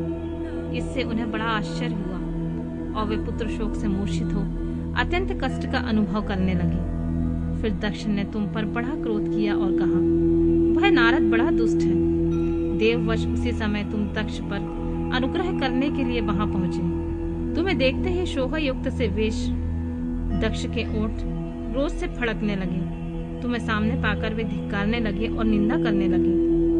कहा, ओ नीच, तुमने यह क्या किया? तुमने झूठ मूठ साधुओं का बाना पहन रखा है। इसी के द्वारा ठगकर हमारे भोले भाले बालकों को जो तुमने भिक्षुओं का मार्ग दिखाया है, यह अच्छा नहीं किया। तुम निर्दय और शठ हो, इसलिए तुमने हमारे इन बालकों के जो अभी ऋषि ऋण, देव ऋण और पितृ ऋण से युक्त नहीं हो पाए थे, लोक और परलोक दोनों के श्रेय का नाश कर डाला। जो पुरुष इन तीनों ऋणों को उतारे बिना ही मोक्ष की इच्छा मन में लिए माता पिता को त्याग कर घर से निकल जाता है, वह सन्यासी हो जाता है, वह अधोगति को प्राप्त होता है। तुम निर्दय और बड़े निर्लज्ज हो, बच्चों की बुद्धि में भेद पैदा करने वाले हो और अपने श्रेयस को स्वयं ही नष्ट कर रहे हो। मूढ़मते, तुम भगवान विष्णु के पार्षदों में व्यर्थ ही घूमते फिरते हो। अधमाअधम तुमने बारंबार मेरा अमंगल किया है, अतः आज से तुम तीनों लोकों में विचरते हुए तुम्हारा पैर कहीं भी स्थिर नहीं रहेगा, अथवा कहीं भी तुम्हें ठहरने के लिए सुस्थिर ठोर ठिकाना नहीं मिलेगा। नारद, यद्यपि तुम साधु पुरुषों द्वारा सम्मानित हो, तथापि उस समय दक्ष ने शोकावश तुम्हें ऐसा शाप दिया, वे ईश्वर की इच्छा को नहीं समझ सके। शिव की माया ने उन्हें अत्यंत मोहित कर दिया था। मुने, तुमने इस शाप को चुपचाप ग्रहण कर लिया और अपने चित्त में विकार न आने दिया। यही ब्रह्म भाव है। ईश्वर कोटि के महात्मा पुरुष स्वयं शाप को मिटा देने में समर्थ होने पर भी उसे सह लेते हैं। दक्ष के 60 कन्याओं का विवाह, दक्ष और वीरणी के यहाँ देवी शिवा का अवतार, दक्ष के द्वारा उनकी स्तुति और सती के सद्गुणों एवं चेष्टाओं से माता पिता की प्रसन्नता। ब्रह्मा जी कहते हैं, देवर्षि, इसी समय दक्ष के बर्ताव को देखकर मैं भी वहां आ पहुंचा। पूर्ववत उन्हें शांत करने के लिए सांत्वना देने लगा। तुम्हारी प्रसन्नता को बढ़ाते हुए मैंने दक्ष के साथ तुम्हारा स्नेहपूर्वक संबंध स्थापित कराया। तुम मेरे पुत्र हो, मुनियों में श्रेष्ठ और संपूर्ण देवताओं के प्रिय हो, अतः बड़े प्रेम से तुम्हें आश्वासन देकर मैं फिर स्थान पर आ गया। तदनंतर प्रजापति दक्ष ने मेरी अनुनय के अनुसार अपनी पत्नी के गर्भ से 60 सुंदरी कन्याओं को जन्म दिया और आलस्य रहित हो धर्म आदि के साथ उन सब का विवाह कर दिया। मुनीश्वर, मैं उसी प्रसंग को बड़े प्रेम के साथ कह रहा हूँ, तो सुनो। मुनि, दक्ष ने अपनी 10 कन्याएं विधि पूर्वक धर्म को ब्याह दी, 13 कन्याएं कश्यप मुनि को दे दी, 27 कन्याओं का विवाह चंद्रमा के साथ कर दिया। भूत या ब्रह्मपुत्र अंगिरा और कुशाग्र को उन्होंने 2-2 कन्याएं दी। शेष 4 कन्याओं का विवाह अरिष्टि नेमि के साथ कर दिया। इन सब की संतान परंपराओं से 3 लोग भरे पड़े हैं, अतः विस्तार भय से उनका वर्णन नहीं किया जा सकता। कुछ लोग शिवा या सती को दक्ष की ज्येष्ठ पुत्री बताते हैं, दूसरे लोग उसे मंझली पुत्री कहते हैं, तथा कुछ लोग उन्हें सबसे छोटी पुत्री मानते हैं। कल्प भेद से ये तीनों मत ठीक हैं। पुत्र और पुत्रियों की उत्पत्ति के पश्चात पत्नी सहित प्रजापति दक्ष ने बड़े प्रेम से मन ही मन जगदम्बिका का ध्यान किया, साथ ही गदगद वाणी से प्रेम पूर्वक उनकी स्तुति भी की। बारंबार अंजलि जल बांधकर नमस्कार करके विनीत भाव से देवी को मस्तक झुकाते थे। इससे देवी शिवा संतुष्ट हुई और उन्होंने अपने प्रण की मन ही मन यह विचार किया कि अब मैं वीरणी के गर्भ से अवतार लूं। ऐसा विचार कर वे जगदम्बा दक्ष के हृदय में निवास करने लगी। मुनिश्रेष्ठ, उस समय दक्ष की बड़ी शोभा होने लगी। फिर उत्तम मुहूर्त देखकर दक्ष ने अपनी पत्नी में प्रसन्नता पूर्वक गर्भाधान किया। तब दयालु शिव दक्ष पत्नी के चित्त में निवास करने लगी। उनके गर्भधारण के सभी चिन्ह प्रकट हो गए। तात उस अवस्था में वीरिणी की शोभा बढ़ रही थी। उनके चित्त में अधिक हर्ष छा गया। भगवती शिवा के निवास के प्रभाव से वीरिणी मंगलमय रूपणी हो गई। दक्ष ने अपने कुल संप्रदाय, वेद ज्ञान और हार्दिक उत्साह के अनुसार प्रसन्नता पूर्वक पुनर्वसन एवं संस्कार संबंधी श्रेष्ठ क्रियाएं उत्पन्न की। क्योंकि कर्मों के अनुष्ठान के समय महान उत्सव हुआ, प्रजापति ने ब्राह्मणों को उनकी इच्छा के अनुसार धन दिया। उस अवसर पर वाणी के गर्भ में देवी का निवास हुआ। यह जानकर श्री विष्णु आदि सभी देवताओं को बड़ी प्रसन्नता हुई। उन सब ने वहां आकर जगदम्बा का स्तवन किया और समस्त लोगों का उपकार करने वाली देवी शिवा को बारंबार प्रणाम किया। वे सब देवता प्रसन्नचित्त हो दक्ष प्रजापति तथा वीरिणी को भूरी भूरी प्रशंसा करके अपने अपने स्थान को लौट गए। नारद जब 9 महीने बीत गए तब लौलिक गति का निर्वाह कराकर 10वें महीने में पूर्ण होने पर चंद्रमा आदि ग्रहों तथा ताराओं की अनुकूलता से युक्त सुखद मुहूर्त में देवी शिवा शीघ्र ही अपनी माता के सामने प्रकट हुई। उनके अवतार लेते ही प्रजापति दक्ष बड़े प्रसन्न हुए। उन्हें अपने महान तेज से दीप्तमान देखकर उनके मन में यह विश्वास हो गया कि वे साक्षात शिवा देवी ही मेरी पुत्री के रूप में प्रकट हुई हैं। उस समय आकाश से फूलों की वर्षा होने लगी और मेघ जल बरसाने लगे। मुनीश्वर सती के जन्म लेते ही संपूर्ण दिशाओं में तत्काल शांति छा गई।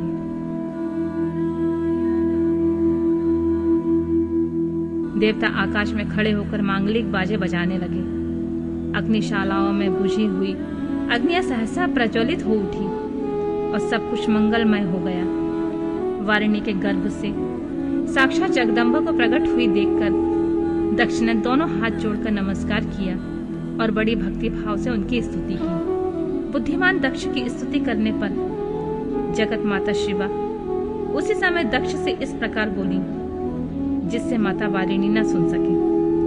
बोली, प्रजापति, तुमने पहले पुत्री रूप में मुझे प्राप्त करने के लिए मेरी आराधना की थी। आज मैं तुम्हारा मनोरथ सिद्ध हो गया। अब तुम उस तपस्या के फल को ग्रहण करो।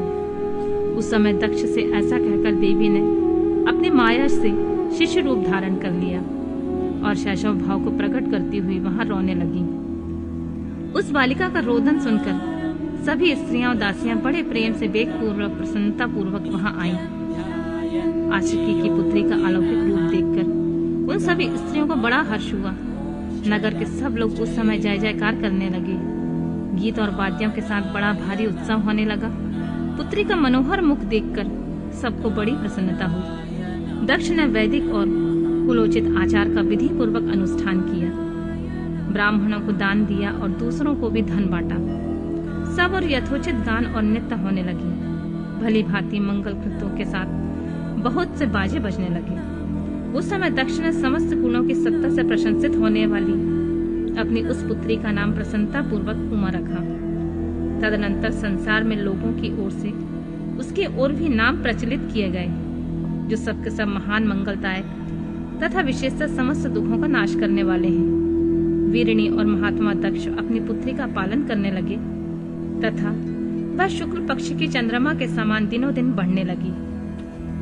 दुष्श्रेष्ठ बाल्यावस्था में भी समस्त उत्तमोत्तम गुण उसमें उसी तरह प्रवेश करने लगे जैसे शुक्ल पक्ष में बाल चंद्रमा के समान मनोहारिणी कलाएं प्रविष्ट हो जाती हैं। दक्ष कन्या सती सखियों के बीच बैठी बैठी जब अपने भाव में निमग्न हो जाती थी, तब बारंबार भगवान शिव की मूर्ति को चित्रित करने लगती थी। मंगलमय सती जब बाल्योचित सुंदर गीत गाती, तब स्थाणु हार तथा रुद्र नाम लेकर शिव का स्मरण किया करती थी। सती की तपस्या से संतुष्ट देवताओं का कैलाश में जाकर भगवान शिव का स्तवन करना। ब्रह्मा जी कहते हैं, नारद, एक दिन मैंने तुम्हारे साथ जाकर पिता के पास खड़ी हुई सती को देखा। वह तीनों लोकों की सारभूता सुंदरी थी। उसके पिता ने मुझे नमस्कार करके तुम्हारा भी सत्कार किया। यह देख लोक लीला का अनुसरण करने वाली सती ने भक्ति और प्रसन्नता के साथ मुझको और तुमको भी प्रणाम किया। नारद, तदनंतर सती की ओर देखते हुए हम और तुम दक्ष के लिए दिए हुए शुभ आसन पर बैठ गए। तत्पश्चात मैंने उस विनयशीला बालिका से कहा, सती, जो केवल तुम्हें ही चाहते हैं और तुम्हारे मन में एकमात्र जिनकी कामना हो, उन्हीं सर्वज्ञ जगदीश्वर महादेव जी को तुम पति के रूप में प्राप्त करो। शुभ है, जो तुम्हारे सिवा किसी दूसरी स्त्री को पत्नी के रूप में न ग्रहण कर सके और न करते हैं, न भविष्य में ग्रहण करेंगे। वे ही भगवान शिव तुम्हारे पति हों, वे तुम्हारे ही योग्य हैं, दूसरे के नहीं। नारद, सती से ऐसा कहकर मैं दक्ष के घर में देर तक ठहरा रहा। फिर उनसे विदा ले मैं और तुम दोनों अपने अपने स्थान को चले आए। मेरी बात को सुनकर दक्ष को बड़ी प्रसन्नता हुई। उनकी सारी मानसिक चिंता दूर हो गई और उन्होंने अपनी पुत्री परमेश्वरी समझकर गोद में उठा लिया। उस प्रकार कुमारोचित सुंदर लीला विहारों से सुशोभित हुई भक्त वत्सला सती, जो स्वेच्छा से मानव रूप धारण करके प्रकट हुई थी, कौमारावस्था पार कर गई।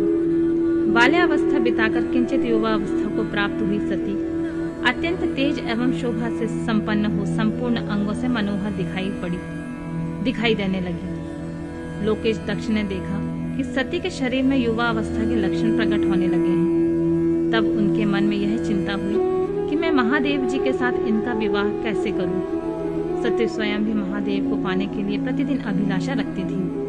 अतः पिता के मनोभाव को समझकर वे माता के निकट गई। विशाल बुद्धि वाली सती रूपनी परमेश्वरी शिवा ने अपने माता वीरणी से भगवान शंकर की प्रसन्नता के लिए निमित्त तपस्या करने के लिए आज्ञा मांगी। माता की आज्ञा मिल गई।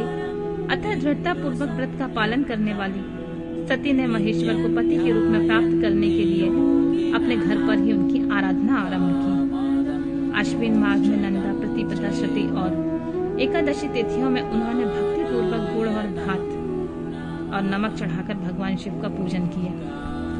उन्हें नमस्कार करके उसी नियम के साथ उसी मास को व्यतीत किया। कार्तिक मास की चतुर्दशी को सजाकर रखे हुए मालपुओं और खीर से परमेश्वर शिव की आराधना करके वे निरंतर उनका चिंतन करने लगी। मार्गशीर्ष मास की कृष्ण पक्ष अष्टमी तिथि को तिल, जौ और चावल से हर की पूजा करके ज्योतिमय दीप दिखाकर अथवा आरती करके सती दिन बिताती थी। पौष मास के शुक्ल पक्ष की सप्तमी को रात भर जागरण करके प्रातः काल खिचड़ी का नैवेद्य लगा वे शिव की पूजा करती थी। माघ की पूर्णिमा को रात में जागरण करके सवेरे नदी में नहाती और गीले वस्त्र से ही तट पर बैठकर भगवान शिव की पूजा करती थी। फाल्गुन मास के कृष्ण पक्ष की चतुर्दशी तिथि को रात में जागरण करके उस रात्रि के चारों पहरों में शिव जी का विशेष पूजन करती थी और नटों द्वारा नाटक भी कराती थी। चैत्र मास के शुक्ल पक्ष की चतुर्दशी को वे दिन रात शिव का स्मरण करती हुई समय बिताती और ढाक के फलों तथा दवनों से भगवान शिव की पूजा करती। वैशाख शुक्ल तृतीया को सती तिल का आहार करके रहती और नए जौ के भात से रुद्रदेव की पूजा करके उस महीने को बिताती थी। ज्येष्ठ की पूर्णिमा को रात में सुंदर वस्त्रों एवं भटकटैया के फूलों से शंकर जी की पूजा करके निराहार रहकर वह मास व्यतीत करती थी। आषाढ़ के शुक्ल पक्ष की चतुर्दशी को काले वस्त्र और भटकटैया के फूलों से रुद्रदेव के पूजन करती थी। श्रावण मास के शुक्ल पक्ष की अष्टमी एवं चतुर्दशी को वे यज्ञोपवीत वस्त्रों तथा कुश के पवित्रों से शिव की पूजा किया करती थी।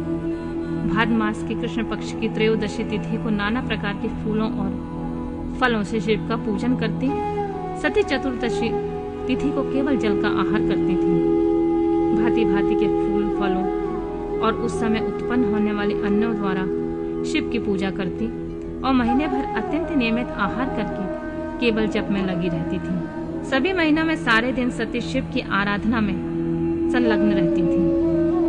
अपनी इच्छा से मानव रूप धारण करने वाली वे देवी दृढ़ता पूर्वक उत्तम व्रत का पालन करती थी। इस प्रकार नंदा व्रत को पूर्ण रूप से समाप्त करके भगवान शिव में अनन्य भाव रखने वाली सती एकाग्रचित्त होकर बड़े प्रेम से भगवान शिव का ध्यान करने लगी तथा उस ध्यान में ही निश्चल भाव से स्थित हो गई।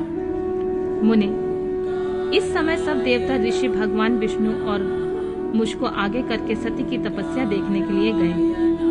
वहां आकर देवताओं ने देखा सती मूर्तिमयी दूसरी सिद्धि के समान जान पड़ती हैं। वे भगवान शिव के ध्यान में निमग्न होकर उस समय सिद्धावस्था को पहुंच गई थी। समस्त देवताओं ने बड़ी प्रसन्नता के साथ वहां दोनों हाथ जोड़कर सती को नमस्कार किया।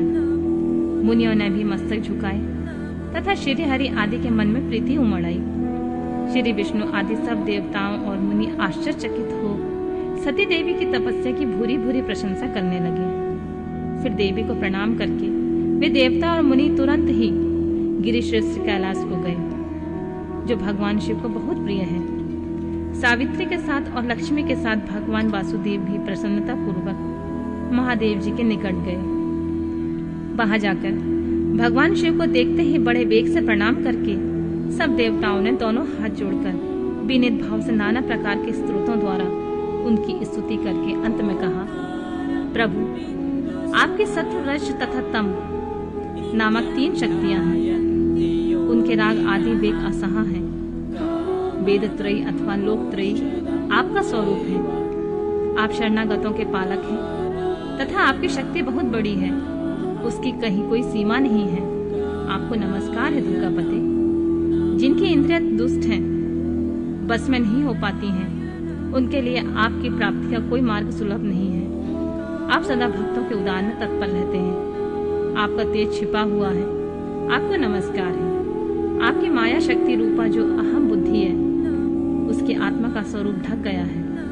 अतएव यह मूढ़ बुद्धि जीव अपने स्वरूप को नहीं जान पाता है। आपकी महिमा का पार पाना अत्यंत कठिन है। हम आप महाप्रभु को मस्तक झुकाते हैं। ब्रह्मा जी कहते हैं, नारद, इस प्रकार महादेव जी की स्तुति करके श्री विष्णु आदि सभी देवता उत्तम भक्ति भाव से मस्तक झुकाए हुए प्रभु शिव जी के आगे चुपचाप खड़े हो गए। ब्रह्मा जी का रुद्रदेव से सती के साथ विवाह करने का अनुरोध, श्री विष्णु द्वारा अनुमोदन और श्री रुद्र की इसके लिए स्वीकृति।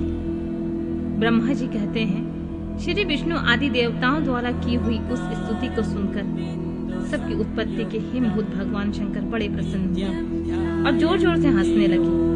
मुझ ब्रह्मा और विष्णु को अपनी अपनी पत्नियों के साथ आया हुआ देखकर महादेव जी ने हम लोगों से यथोचित वार्तालाप किया और हमारे आगमन का कारण पूछा। रुद्र बोले, हे हरे, हे विधे, हे देवताओं और महर्षियों, आज निर्भय होकर यहाँ अपने आने का ठीक ठीक कारण बताओ। तुम लोग किस लिए यहाँ आए हो और कौन सा कार्य आ पड़ा है, यह सब मैं सुनना चाहता हूँ, क्योंकि तुम्हारे द्वारा की गई स्तुति से मेरा मन बहुत प्रसन्न है। मुने, महादेव जी के इस प्रकार पूछने पर भगवान विष्णु की आज्ञा से मैंने वार्तालाप आरंभ किया और कहा, देव देव महादेव, करुणा सागर प्रभु, हम दोनों इन देवताओं और ऋषियों के साथ जिस उद्देश्य से यहाँ आए हैं उसे सुनिए।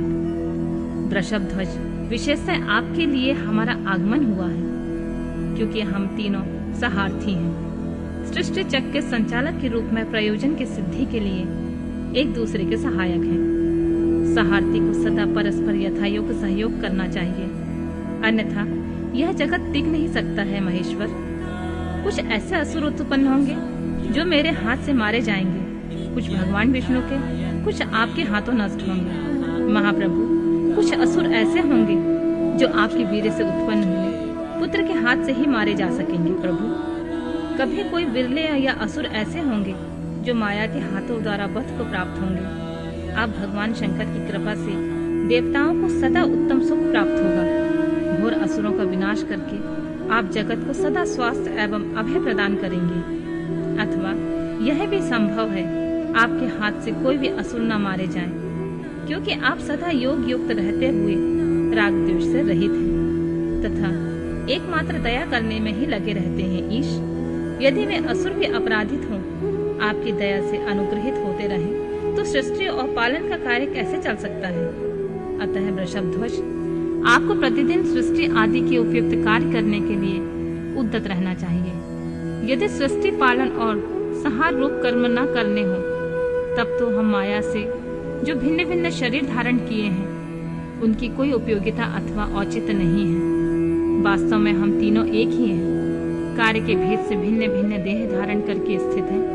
यदि कार्य भेद न सिद्ध हो तब तो हमारे रूप भेद का कोई प्रयोजन ही नहीं है देव। एक ही परमात्मा महेश्वर 3 स्वरूपों में अभिव्यक्त हुए हैं। इस रूप भेद से उनकी अपनी माया ही कारण है।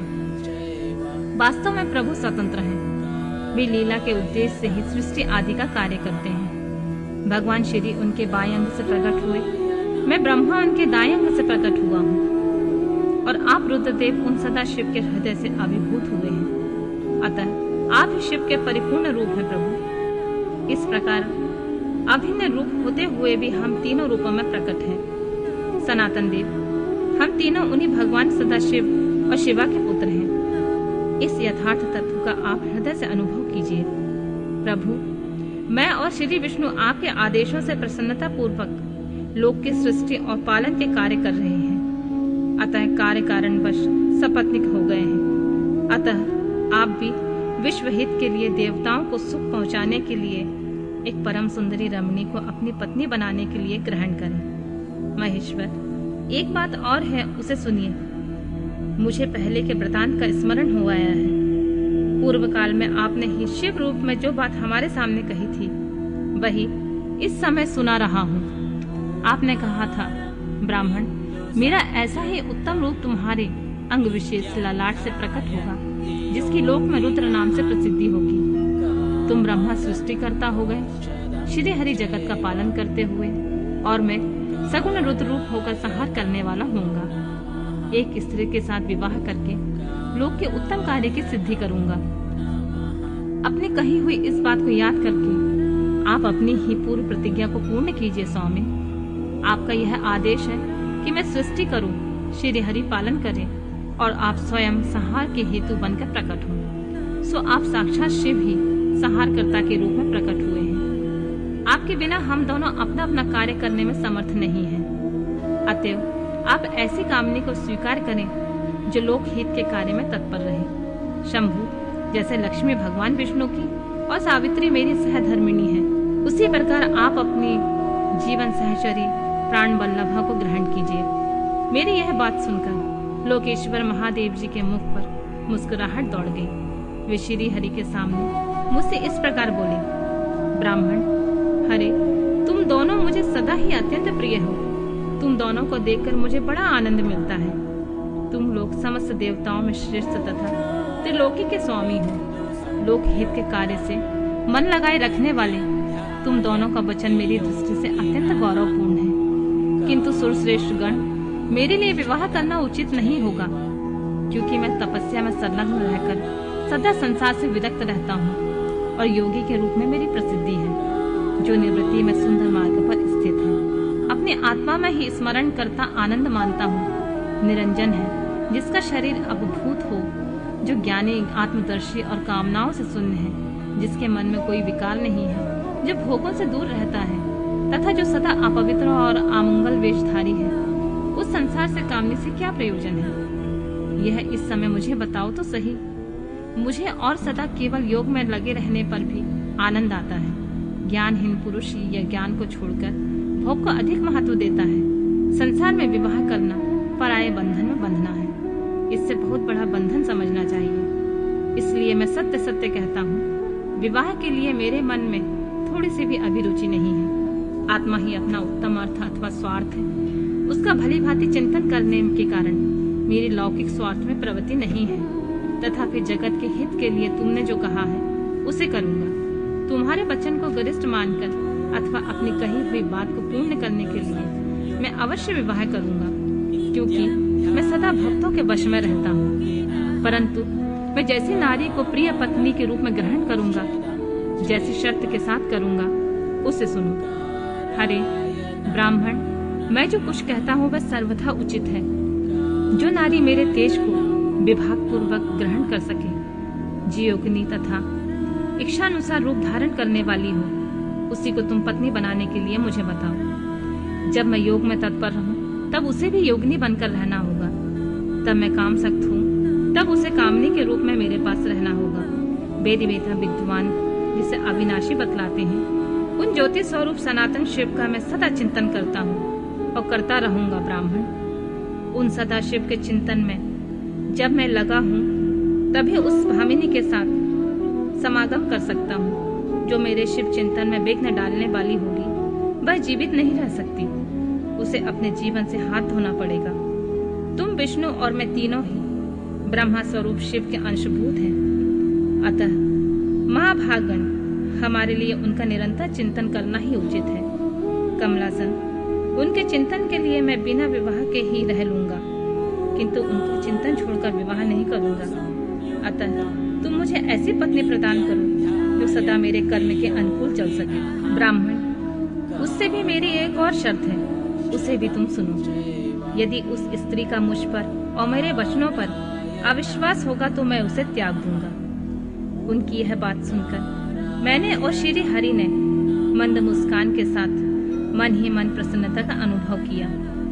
फिर मैं विनम्र भाव से होकर बोला, नाथ, महेश्वर, प्रभु, आपने जैसे नारी की खोज आरंभ की है वैसे ही स्त्री के विषय में मैं आपको प्रसन्नता पूर्वक कह रहा हूँ। साक्षात सदाशिव की धर्मपत्नी जो उमा है वे ही जगत का कार्य सिद्ध करने के लिए भिन्न भिन्न रूप में प्रकट हुई हैं। प्रभु, सरस्वती और लक्ष्मी ये दो रूप धारण करके वे पहले ही यहाँ आ चुकी हैं। इनमें लक्ष्मी तो श्री विष्णु की प्राण वल्लभा हो गई हैं और सरस्वती मेरी अब हमारे लिए तीसरा रूप धारण करके प्रकट हुई हैं। प्रभु, लोकहित का कार्य करने की इच्छा रखने वाली देवी दक्ष पुत्री के रूप में अवतीर्ण हुई हैं। उनका नाम है सती। सती ही ऐसी भार्या हो सकती हैं जो सदा आपके लिए हितकारिणी हो।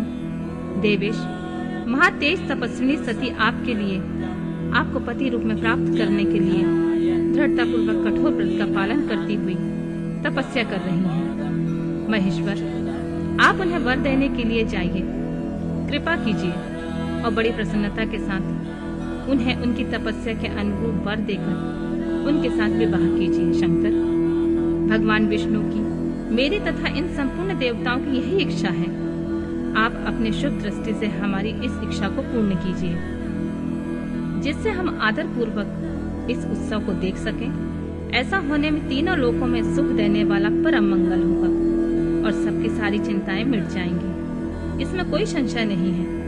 तदनंतर मेरी बात समाप्त होने पर लीला विग्रह धारण करने वाले भक्त वत्सल परमेश्वर से मधुसूदन ने इसी का समर्थन किया। तब भक्त वत्सल भगवान शिव ने हंसकर कहा, बहुत अच्छा, ऐसा ही होगा। ऐसा कहने पर हम दोनों आज्ञा ले अपनी पत्नी और देवताओं तथा मुनियों के साथ अत्यंत प्रसन्न होकर अपने अभीष्ट स्थान को चले गए। सती को शिव से वर की प्राप्ति तथा भगवान शिव का ब्रह्मा जी को दक्ष के पास भेजकर सती का वरण करना। ब्रह्मा जी कहते हैं, मुने, उधर सती ने आश्विन मास में शुक्ल पक्ष की अष्टमी तिथि को उपवास करके भक्ति भाव से सर्वेश्वर शिव का पूजन किया।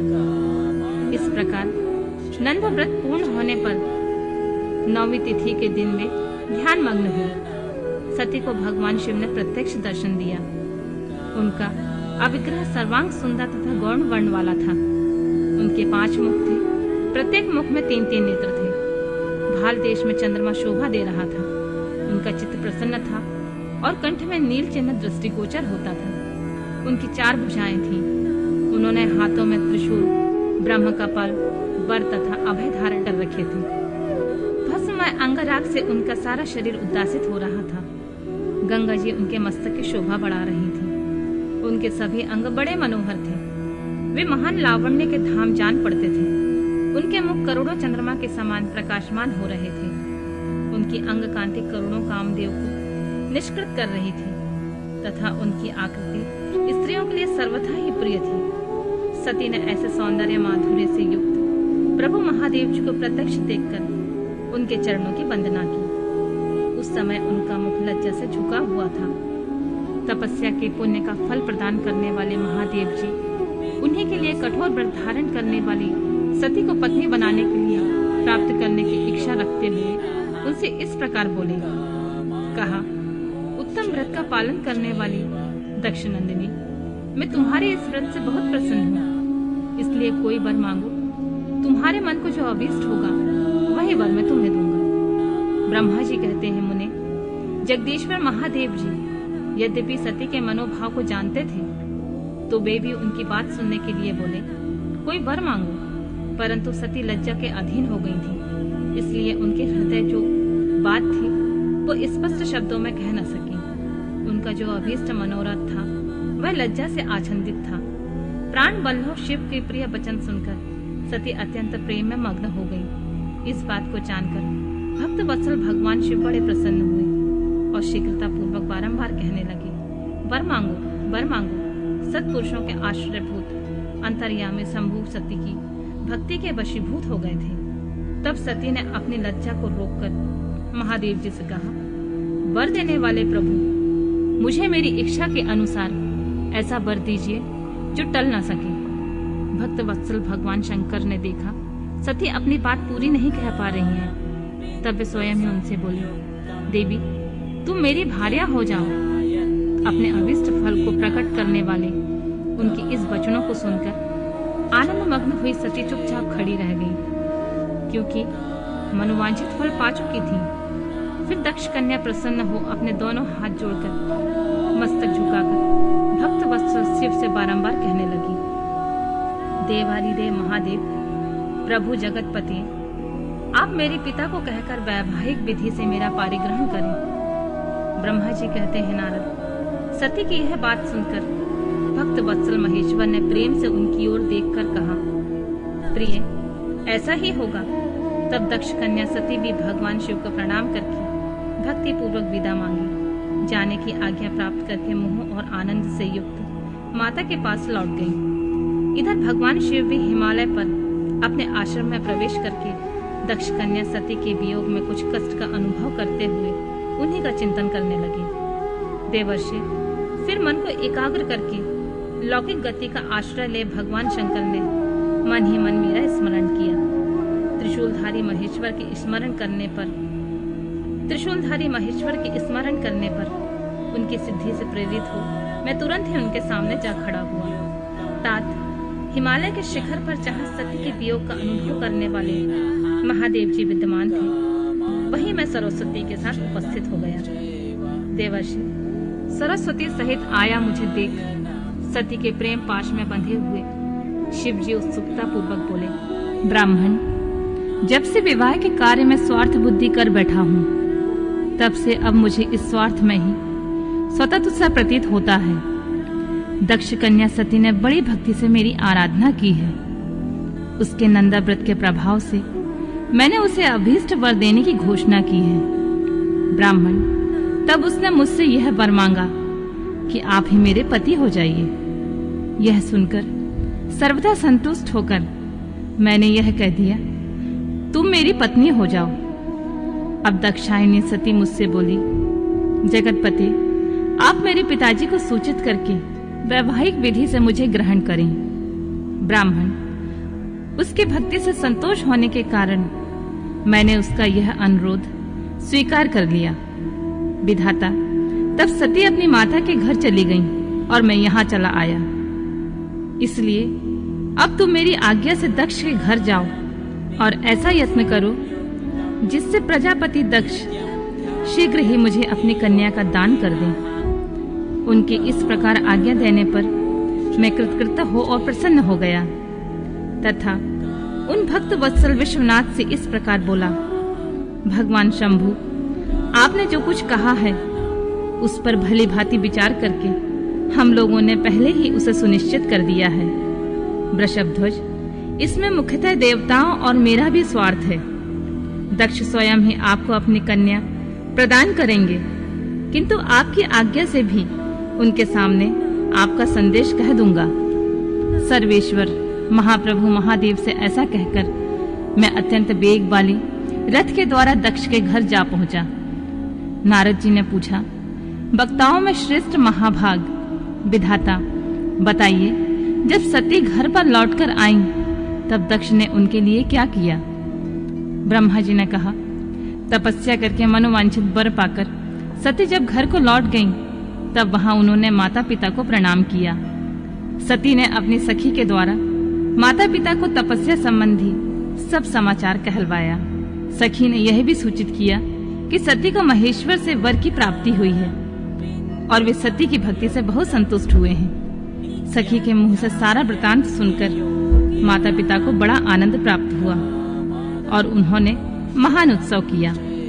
उदार चित्ता दक्ष और महामनस्वी वीरणी ने ब्राह्मणों को उनकी इच्छा के अनुसार द्रव्य दिया और अन्यान धन तथा अंधों को और दीनों में बांट दिया।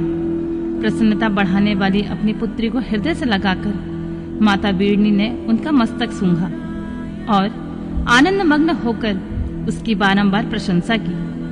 तदनंतर कुछ काल व्यतीत होने पर धर्मज्ञों में श्रेष्ठ दक्ष इस चिंता में पड़े कि मैं अपनी पुत्री का विवाह भगवान शंकर के साथ किस तरह करूं। महादेव जी प्रसन्न हो आए थे, पर वे तो चले गए। अब मेरी पुत्री के लिए फिर वे कैसे यहाँ आएंगे? यदि शीघ्र किसी को भगवान शंकर के निकट भेजा जाए तो यह भी उचित नहीं जान पड़ता, क्योंकि यदि वे इस तरह अनुरोध करने पर भी मेरी पुत्री को ग्रहण न करें तो मेरी याचना निष्फल हो जाएगी। इस प्रकार वे चिंता में पड़े हुए प्रजापति दक्ष के सामने मैं सरस्वती के साथ सहसा उपस्थित हुआ। मुझ पिता को आया हुआ देख दक्ष प्रणाम करके विनीत भाव से खड़े हो गए। उन्होंने मुझ स्वयंभू को यथायोग आसन दिया। तदनंतर दक्ष ने जब मेरे आने का कारण पूछा तब मैंने सब बातें बताकर उनसे कहा, प्रजापति, भगवान शंकर ने तुम्हारी पुत्री को प्राप्त करने के लिए निश्चय ही मुझे तुम्हारे पास भेजा है। इस विषय में जो श्रेष्ठ कृत है उसका निश्चय करो। जैसे सती ने नाना प्रकार के भावों से तथा सात्विक व्रत के द्वारा भगवान शिव की आराधना की है, उसी तरह वे भी सती की आराधना करते हैं। इसलिए दक्ष भगवान शिव के लिए ही संकल्पित और प्रकट हुई अपनी इस पुत्री को तुम अविलंब उनकी सेवा में सौंप दो। इससे तुम कृतकृत हो जाओगे। मैं नारद के साथ जाकर उन्हें तुम्हारे घर ले आऊंगा। फिर तुम उन्हीं के लिए उत्पन्न हुई अपनी यह कन्या उनके हाथ में दे दो। ब्रह्मा जी बोले, नारद, मेरी यह बात सुनकर मेरे पुत्र दक्ष को बड़ा हर्ष हुआ। वे अत्यंत प्रसन्न होकर बोले, पिताजी, ऐसा ही होगा। मुने, तब मैं अत्यंत हर्षित होकर वहां से उस स्थान को लौटा जहां लोक कल्याण में तत्पर रहने वाले भगवान शिव बड़ी उत्सुकता से मेरी प्रतीक्षा कर रहे थे।